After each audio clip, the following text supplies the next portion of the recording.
Hello everyone. Today we're going to focus on a yoga movement referred to as the cat bow, or the 8-part bow, sometimes hands and knees chaturanga or hands and knees push-ups it's called.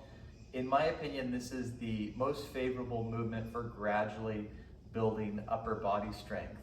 I don't recommend yoga alone for building upper body strength. I'm a big advocate for doing light free weights, curls especially, since yoga doesn't have curling motions very much to contract the bicep. And I think also swimming and other various activities, walking around on your hands and feet, rock climbing, etc., are really great activities to include more sort of animal type movements and pulling action that the yoga doesn't do. But if you want to do a yoga sequence to increase your upper body strength, and especially to improve inversions and movements like chaturanga vinyasa, the cat bow I think is the best yoga method to improve the upper body strength. So let's go over the form a little bit about the cat bow. We want the knees to be a little bit behind the hips. Now, the reason for that is if you do the short bow, it's fine for going partial, but if you want to get your chest to the ground, you're going to have to overarch your low back a lot, or have your elbows splay, and those are the forms that we want to avoid. So a slightly longer position, like too long starts to get awkward, but having the knees a bit behind the hips works really well. I like to have my wrists ever so slightly in front of my shoulders, because it's a little bit less pressure on the wrist, and even hands. So if you notice, if your one hand turns out, it's going to strengthen and affect that arm and shoulder and even upper back a lot differently than the other. So have, whether you believe in middle fingers parallel, index parallel, whatever form you take with the hands, have them be symmetrical and even. And then when you lower, you want to rotate the elbows in. So it's a feeling of squeezing the biceps against the ribs.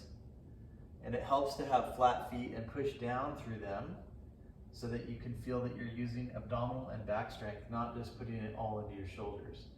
You lower forward and down, but you don't, so a lot of people will lower the hips, and it's best to keep the hips up. You're not arching the back, but you're just maintaining the neutral spine. So if you lower like an escalator, sort of diagonal forward and down, then that's what it takes to get the chest to the ground without having to adjust the back. Now, the main thing I see in students is they'll lower all the way, and then they'll not be able to lift, and then they'll have to kind of come up into a half cobra, and that they lose core and they lose strength from that. So I really do advocate better to lower partially a little bit less than maybe what you're capable of, like a third bow or a quarter bow, but really get the form. So you hug the elbows in, you press through the feet,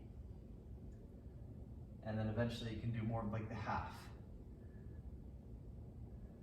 So there's a couple methods of learning how to use the core. The main thing I see, as well as people lowering too far, is also wide elbows. People lower and their elbows are wide. So what that does is it makes it easier on the muscles, but it puts strain on the joints. So elbows hugging in maximizes how much strength you get, but you just have to be more patient with how long it takes to build up to doing a lowering position all the way down. If you want to sit and have the hands out and then squeeze the elbows in and just practice really keeping the skin of the arm against your ribs, then that's a method. So you should feel that when you're doing the cat bows. If you're not feeling that, your elbows are probably splaying out to the side. With the weight of your knees on the ground, it's not as big of an issue. When you start to do a full push-up, a full chaturanga, it becomes even bigger of an issue. So it's important to really hug those arms in, keep those hands even. It's going to be really good for your elbows, wrists, shoulders, and ultimately your upper back, and maximizing the strength that we're aiming to build. Doing a shortcut in an activity that's meant to build strength, when the shortcut takes away from your strength, is not a good idea. It's good for the ego if you're like, oh good, I touched the ground, that was my goal. But the goal is not to satisfy the ego, the goal is not to touch the ground, the goal is to get stronger and to have crisp, precise form. So hugging those arms in, And also the pressing of the feet. You could press the toes tucked, but usually feet pointed back helps to get more leverage. Unless your feet are very flexible, you don't have a lot of surface area to press.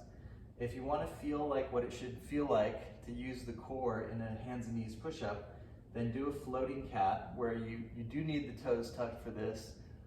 Feet flat can work. I've seen people do that who have toe injuries. It's really much more awkward though. So toes tucked, lift the knees.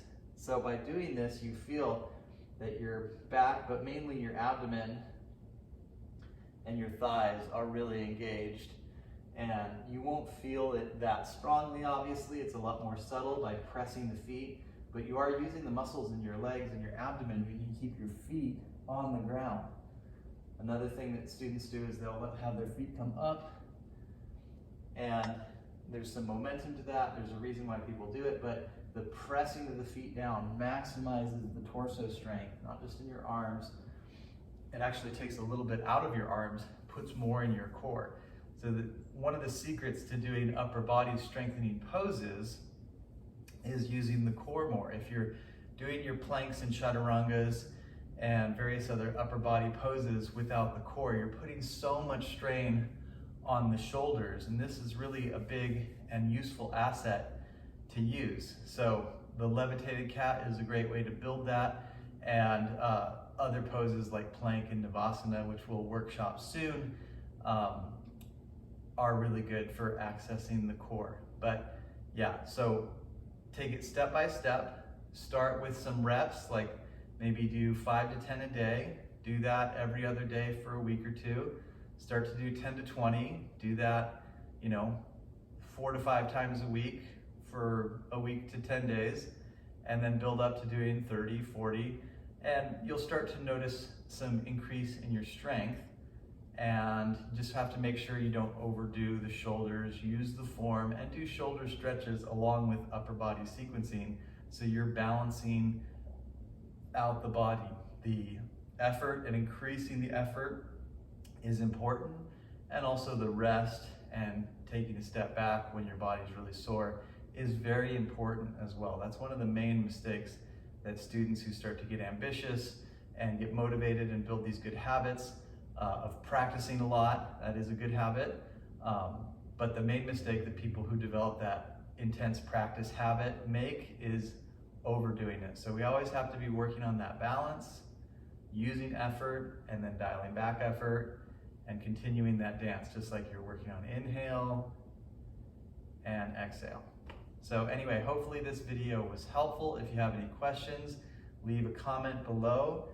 Questions, positive comments, constructive feedback, it all helps with building this channel, building this community, and it helps with the algorithm as well. And it's also great if you like, subscribe, share with your friends. If you'd like to join my membership and receive longer classes and exclusive content, send me an email. There's a link in the description for that. And we can talk about the different tiers that I offer in membership and discuss that more. And anyhow, I hope this video is very helpful. Look forward to the next time. Thank you all so much. Ciao for now.